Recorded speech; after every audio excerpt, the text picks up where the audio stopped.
நம்ம தக்காளி காட்டில் களைப்பில் இருக்குதுன்னு சொல்லி மருந்தடிச்சோம் இல்லைங்களா, அது எந்த அளவுக்கு காஞ்சிருக்குன்னு பார்க்கலாம். நம்ம திங்கக்கிழமை மருந்தடிச்சோங்க, இன்றைக்கி வெள்ளிக்கிழமை எடுத்துக்கிட்டு இருக்கேன். வெள்ளிக்கிழமை அன்றைக்கி எப்படி காஞ்சிருக்குன்னு பாருங்கள். இந்த மாதிரி குட்டி குட்டியாக இருக்கிறது எல்லாமே நல்லா கருகி இருக்குது. கொஞ்சம் பெரிய செடியாக இருக்கிறதெல்லாம் பார்த்தீங்கன்னா இப்போ தான் அந்த தலை எல்லாமே பார்த்தீங்கன்னா கருகிறக்க ஆரம்பிச்சிருக்குது. பாருங்கள் எந்த அளவுக்கு கருகி இருக்குன்னு பாருங்கள்.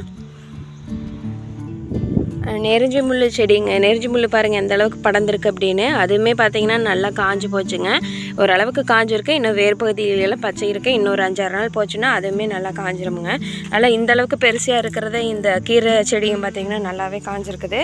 அதுக்கப்புறம் பார்த்திங்கன்னா இது பசரின்னு சொல்லுவாங்க. இதுவுமே பார்த்திங்கன்னா நல்லா காஞ்சிருக்குது. இது வந்து மத்தங்காய் பில்லுங்க. இந்த பில்லுமே பார்த்திங்கன்னா நல்லாவே காஞ்சிருக்குது வருங்க.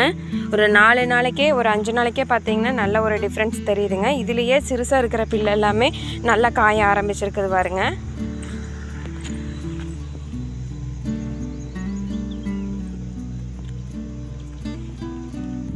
நம்ம கீரை செடியெல்லாம் இந்த சாணி குப்பை போட்டதுனால அங்கங்கே முளைச்சிருந்தது இல்லைங்களா, பச்சை தண்டு கீரை, சிவப்பு தண்டு கீரை. அதில் பச்சை தண்டு கீரை பாருங்கள் அந்த மருந்து பட்டதுக்கு எப்படி காஞ்சிருக்குது அப்படின்னு. அதே மாதிரி சிவப்பு தண்டு கீரையும் பாருங்கள்,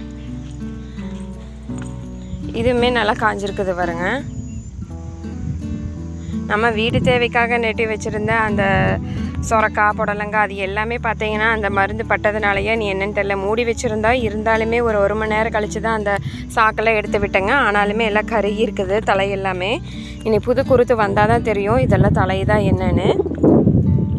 இல்லைன்னா வேறு விதைகள் இருக்குதுங்க, அதுதான் போட்டு விடணும். நேற்று வீடியோலேயே பார்த்தீங்கன்னா கத்திரி நாற்று, தக்காளி நாற்று, மிளகா நாற்றெல்லாம் பிடுங்கிட்டு போனோம் இல்லைங்களா, நம்ம தக்காளி காட்டுக்குள்ளே நட போகிறதுக்காக. நம்ம நேராக கரண்ட் போயிருச்சுங்க. சரின்னு சொல்லிட்டு அந்த கொண்டு போன டப்பாவிலேயே வேர்பகுதியை மட்டும் நனைகிறாப்படி தண்ணி ஊற்றி வச்சுட்டேங்க. சாயங்காலம் வரைக்குமே கரண்ட் வரல. சரின்னு சொல்லிட்டு அப்படியே வச்சுட்டேன். ஒரு 5:30 தான் பார்த்திங்கன்னா வந்தது.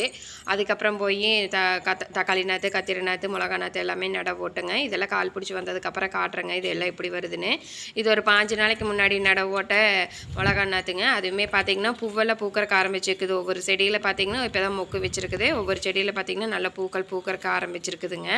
இப்போ நாம் கொண்டு போன மிளகா நாற்று மட்டும் பார்த்திங்கன்னா கொஞ்சமாக இலைச்சுருட்டல் நோய் இருந்தது. அப்புறம் அதையும் பார்த்திங்கன்னா அப்படியே தான் நட போட்டுட்ருக்குறேன். கொஞ்சம் கால் பிடிச்சி வந்ததுக்கப்புறமா பார்த்திங்கன்னா அதுக்கெல்லாம் கொஞ்சமாக மோர்கை வந்து தெளித்து விட்டோம்னா நல்லா வந்துருங்க. முதல் போட்ட இந்த மிளகா நாற்றுக்குள்ளேயே பார்த்திங்கன்னா நிறைய பில்லெல்லாம் முளைச்சி கிடந்ததுங்க. அது எல்லாமே சுத்தமாக க்ளீன் பண்ணியாச்சு. நேற்றுக்கு கரண்ட் இல்லாதனால பார்த்திங்கன்னா நம்ம நடவெல்லாம் போட முடியல. அதனால சரின்னு இந்த வேலையெல்லாம் சுத்தம் பண்ணிகிட்டு இருந்தேங்க. இந்த வேலையெல்லாம் செஞ்சுட்டு இருந்தேங்க. காடும் பார்த்திங்கன்னா நம்ம போட்ட மிளகா நாற்று எல்லாமே சுத்தமாகிருச்சுங்க. இந்த வேலையெல்லாம் செஞ்சுட்ருக்கிறதுக்குள்ளே பார்த்தீங்கன்னா நான் ஸ்கூலுக்கு போன ஆளுகெல்லாம் வந்துருச்சு. சரி நான் வெளியில் கூட்டிகிட்டு வந்து வேணுங்கிறத சாப்பிட வச்சுட்டு ட்ரெஸ் எல்லாம் மாற்றிட்டு கடைசி எங்கே வந்திருக்குன்னு பார்த்தீங்கன்னா மல்லி உடுங்க இருக்குங்க. மல்லி உடுங்கருக்கு இந்த மாதிரி ஒரு சரடு இருக்குதுங்க. அதையுமே வச்சு கட்டிக்கல. இல்லைன்னா நார் இருந்தாலும் வாழை நார் இருக்குது இல்லைங்களா, அதையும் வச்சும் கூட கட்டிக்கல. நான் வந்து அதை கிளிக்கிறதுக்கு டைம் இல்லை. அதனால சரின்னு இந்த மாதிரி முதல்ல ஏற்கனவே சரடு இருந்ததுங்க இந்த மாதிரி. சரின்னு சொல்லிவிட்டு இதையவே வச்சு எல்லாம் கட்டுறதுக்கு ஆரம்பிச்சிட்டேங்க. ஒரு 100 பிடி தான் இன்றைக்கி பார்த்தீங்கன்னா பிடுங்க போகிறோம். வெள்ளிக்கிழமைங்கிறதுனால இன்றைக்கி கொஞ்சம் நல்ல நாள் பண்ணி விட்டுறலாம்னு. சாயங்காலம் ஒரு 6 மணி ஆகி போச்சுங்க. ஒரு அரை மணி நேரத்தில் பார்த்தீங்கன்னா பிடுங்கியாச்சு. ஒரு 100 பிடி மட்டும் எண்ணி பிடுங்கியாச்சுங்க. இது சனிக்கிழமை அன்றைக்கி மார்க்கெட்டு காலையில் அனுப்பணும். இதெல்லாம் பிடுங்கி எல்லாம் ஓர்சல் பண்ணி வச்சுட்டு போகையில் மணி பார்த்திங்கன்னா இருட்டாயிருச்சு. சரின்னு அங்கேயே பார்த்திங்கன்னா மல்லி எல்லாமே காட்டுக்குள்ளேயே கீழே ஈரம் இருக்கங்காட்டி அப்படியே லைனாக இந்த மாதிரி அடுக்கி வச்சு சாக்கை போட்டு மூடியாச்சுங்க.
இந்த மாதிரி எல்லாம் மூடி வச்சுட்டு வந்துட்டோமுங்க. அப்புறம் நைட் ஒரு 8-9 மணி வாக்கில் மழை வர மாதிரி இருந்தது. இடி மின்னலெல்லாம் அடிச்சது. சரி தோட்டத்துக்குள்ளே இருந்துச்சுன்னா மழை வந்தால் நனைஞ்சதுன்னா அப்புறம் சேராயிருன்னு சொல்லிட்டு இருட்டுக்குள்ளேயே வந்து எல்லாம் எடுத்துகிட்டு போயிட்டோமுங்க. அப்புறம் அடுத்த நாள் காலையில் இன்றைக்கி சனிக்கிழமை அன்றைக்கி பார்த்தீங்கன்னா ஒரு சாக்கு மட்டும் அப்படியே கட்டி மூட்டை போட்டு ரெடியாக வச்சாச்சுங்க மார்க்கெட்டுக்கு போகிறதுக்கு. இந்த வீடியோ இதோட முடிச்சுக்கலாங்க. இந்த வீடியோ பிடிச்சிருந்ததுன்னா மறக்காமல் வீட்டு தோட்டம் விலாக்ஸ் சேனலை சப்ஸ்கிரைப் பண்ணிக்கோங்க. அப்படியே பெல் பட்டன் இருக்கும் ப்ரெஸ் பண்ணிக்கோங்க. இந்த வீடியோ பிடிச்சிருந்ததுன்னா ஒரு லைக் ஷேர் பண்ணிடுங்க. இனி ஒரு அடுத்த அழகான வீடியோவில் சந்திக்கலாம். அது வரைக்கும் நன்றி. Happy gardening.